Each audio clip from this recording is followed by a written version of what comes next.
ಊರುಗಳಲ್ಲಿನ ಸರ್ಕಾರಿ ಶಾಲೆ ಸ್ಪೆಷಲ್ ಕ್ಲಾಸಿಗೆ ಹೋದಂಥ ಹುಡುಗ ಸ್ಪೆಷಲ್ ಕ್ಲಾಸ್ ಮುಗಿಸ್ಕೊಂಡು ವಾಪಸ್ ಮನೆಗೆ ಬರಲಿಲ್ಲ. ಯಾಕೆ ಅಂತ ನೋಡಿದ್ರೆ 8:30 ತನಕ ಸ್ಪೆಷಲ್ ಕ್ಲಾಸ್ ಇರುತ್ತೆ. SSLC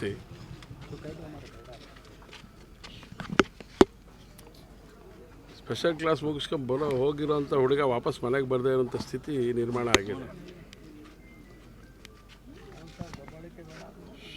ಕಾಂಪೌಂಡಿಂದ ಹೊರಗಡೆ ಬಂದ ತಕ್ಷಣ ಏನು ಅಂತ ನೋಡಬೇಕೀಗ ಅಷ್ಟು ಜನ ಇದ್ದರು ಏನು ಅನ್ಕತೆ ಅಂತೇಳಿ ಒಂದು ದೊಡ್ಡ ಗುಂಪು ಬಂದು ಅವನನ್ನು ಹೊಡೆದಾಕಿದೆ. ಇನ್ನೊಬ್ಬ ಹುಡುಗಂಗೂ ಹೊಡೆತ ಬಿದ್ದಿದೆ, ಅವನ ಆಸ್ಪತ್ರೆಯಲ್ಲಿದ್ದಾನೆ. ಇವನಂತೂ ಸತೆ ಹೋಗ್ಬಿಟ್ಟಿದ್ದಾನೆ. ಆ ಹುಡುಗನ ಮುಖ ನೋಡಿದ್ರೆ ಕರುಳು ಕಿತ್ತು ಬರುತ್ತೆ ನಮಗೆ.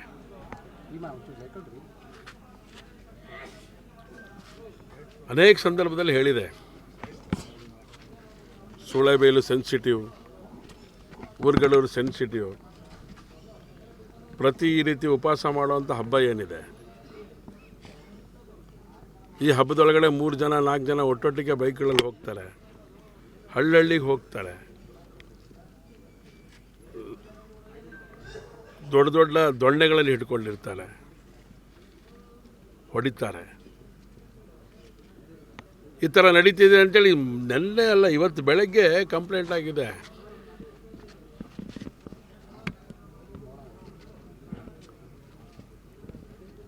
ಇವತ್ತು ಬೆಳಗ್ಗೆ ಸಂಬಂಧಪಟ್ಟ ಆ ವಿಷಯಕ್ಕೆ ಸಂಬಂಧಪಟ್ಟಂತೆ ಮತ್ತೂರಿನ ಗ್ರಾಮಸ್ಥರು, ಬೇರೆ ಬೇರೆ ಹಳ್ಳಿಯ ಗ್ರಾಮಸ್ಥರು ಅದಕ್ಕೆ ಕಂಪ್ಲೇಂಟನ್ನು ಕೊಟ್ಟಿದ್ದಾರೆ. ಇದನ್ನು SP ಅವ್ರ ಗಮನಕ್ಕೂ ತಗೊಂಡು ಬಂದಿದ್ದೇವೆ ನಾವು. ಪಟಾಭಿರಾಮ್ ಅವರು ಕೂಡ ಮಾತಾಡಿದರು, ಊರಿನ ಹಿರಿಯರು ಆ್ಯಕ್ಷನ್ ತಗೊಳ್ತೀನಿ ಅಂತ ಹೇಳಿದ್ರು. ಆ್ಯಕ್ಷನ್ ಈ ರೀತಿ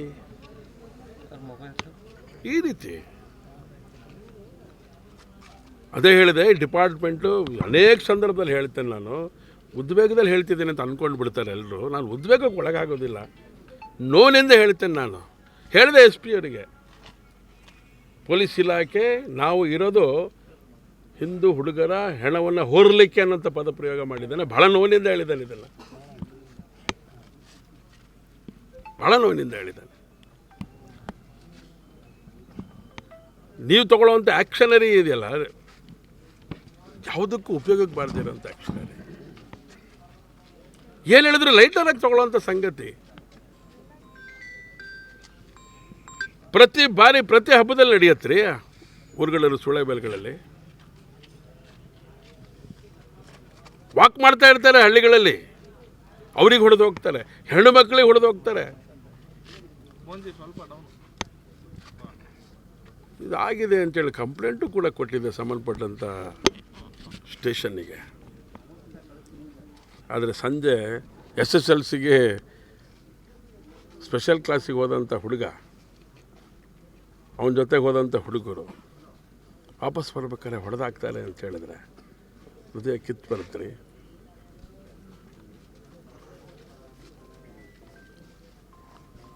ಇದಕ್ಕೆಲ್ಲ ಯಾರು ಹಾಗಾದ್ರೆ ಕುಮ್ಮಕ್ಕು? ಹಾಗಾದರೆ ಯಾಕೆ ನಡೆಯುತ್ತಿದು?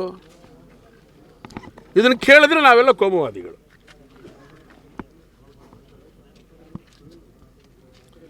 ಬಂಧನ ಮಾಡ್ತೀವಿ, ಬಂಧನ ಮಾಡಿದ್ದೀವಿ ಅಂತ ಹೇಳ್ತಾರೆ.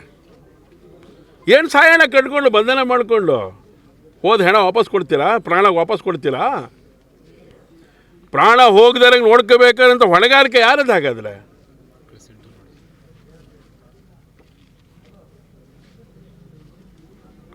ಅರೆಸ್ಟ್ ಮಾಡಿದ್ದೇವೆ, ಇನ್ನೂ ಹುಡುಕ್ತಾ ಇದ್ದೇವೆ, ಇನ್ನೂ ಕರ್ಕೊಂಬರ್ತೇವೆ. ಅವನ ಹತ್ರ ಮಾಹಿತಿ ಇದೆ, ಇವನ ಹತ್ರ ಮಾಹಿತಿ ಇದೆ. ಸರಿ ರೀ, ಏನು ಸಾಯಣ ಅದನ್ನು ಕಟ್ಕೊಂಡು, ಮಾಹಿತಿ ಕಟ್ಕೊಂಡು?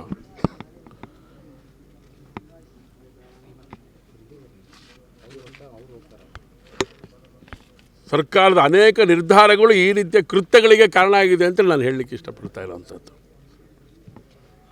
ಇದರಲ್ಲಿ ರಾಜಕಾರಣ ಮಾಡಬೇಕು ಅಂತ ನಮಗೆ ರಾಜಕಾರಣಕ್ಕೋಸ್ಕರ ಅಲ್ಲ ಇದು. ರಾಜಕಾರಣ ಬೇರೆ ಜಾಗದಲ್ಲಿ ನಾವು ಮಾಡೋರಿದ್ದೇವೆ. ನೀವು ಸಾಯ್ತಿರ್ತೀರಲ್ಲ ಯಾವಾಗಲೂ ಕೂಡ ಸರ್ಕಾರ.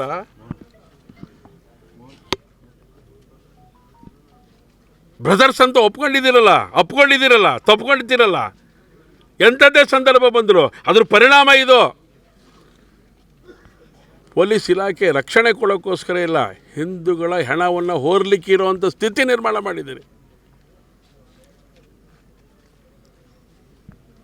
ರಕ್ಷಕರಾಗಿ ವರ್ತನೆ ಮಾಡಿ. SP ಅವರು ಹೊಸದಾಗಿ ಬಂದಿದ್ದೀರಿ, ಯುವಕರು ಇದ್ದೀರಿ.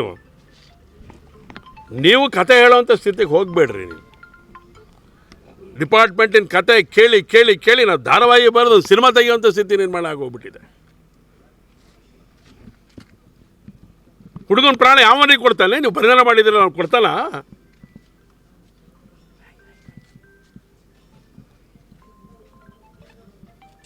ಸೀರಿಯಸ್ನೆಸ್ ಇಲ್ಲ ಡಿಪಾರ್ಟ್ಮೆಂಟಿಗೆ. ಕಂಪ್ಲೇಂಟ್ ಲಾಡ್ ಮಾಡಿದ್ದೀವಿ ರೀ. ಇವತ್ತು ಶಿರಾಳಕೊಪ್ಪದೊಳಗೆ ಘಟನೆ ನಡೆದಿದೆ.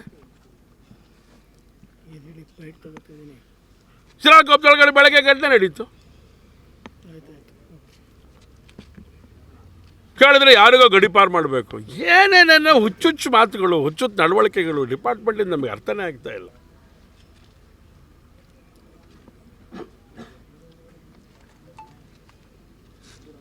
ಬಿಡೋದಿಲ್ಲ ಇದನ್ನು. ಇದಕ್ಕೆ ತುದಿ ಮುಟ್ಟಿಸ್ಬೇಕು, ಮುಟ್ಟಿಸ್ತೇವೆ, ತುದಿ ಮುಟ್ಟಿಸ್ಬೇಕು. ಅಲ್ಲ, ನಾನು ಹೇಳಕೊಟ್ಟಿದ್ದು ಯಾರು ಫೇಲ್ಯೂರ್ ಅನ್ನೋದಕ್ಕಿಂತ ಹೆಚ್ಚಾಗಿ ಇದು ನಿರಂತರವಾಗಿ ನಡೀತಾ ಇರಬೇಕಾದ್ರೆ ಇನ್ನೊಂದು ಬಾಡಿ ಪೋರ್ಟ್ ಮಾಡಿ ಬರೋಂಥ ಡಿಪಾರ್ಟ್ಮೆಂಟ್ ಯಾಕ್ರಿ ಬೇಕು?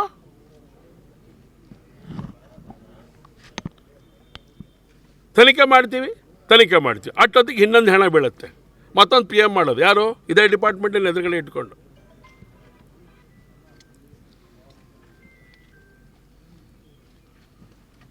ಪೊಲೀಸ್ ಫೇಲ್ಯೂರು ಅಂತ ಹೇಳಿದ್ರೆ ಇನ್ನೇನೋ ಹೇಳ್ತಾರೆ, ಸರ್ಕಾರದ ದುರ್ವರ್ತನೆ ಅಂತ ಹೇಳಿದ್ರೆ ಅದಕ್ಕೆ ಇನ್ನೇನೋ ಹೇಳ್ತಾರೆ. ನಾನು ಯಾರು ಫೇಲ್ಯೂರು ಅಂತಲೇ ಹೇಳೋಕ್ಕೋಗಲ್ಲ.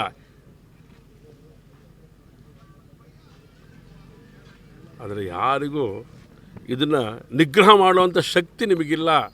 ಅದಕ್ಕೆ ನಾನು ಆವಾಗಲೇ ಹೇಳಿದೆ, ಡಿಪಾರ್ಟ್ಮೆಂಟು ಹೆಣ ಹೊರುವಂಥ ಡಿಪಾರ್ಟ್ಮೆಂಟ್ ಆಗಿದೆ.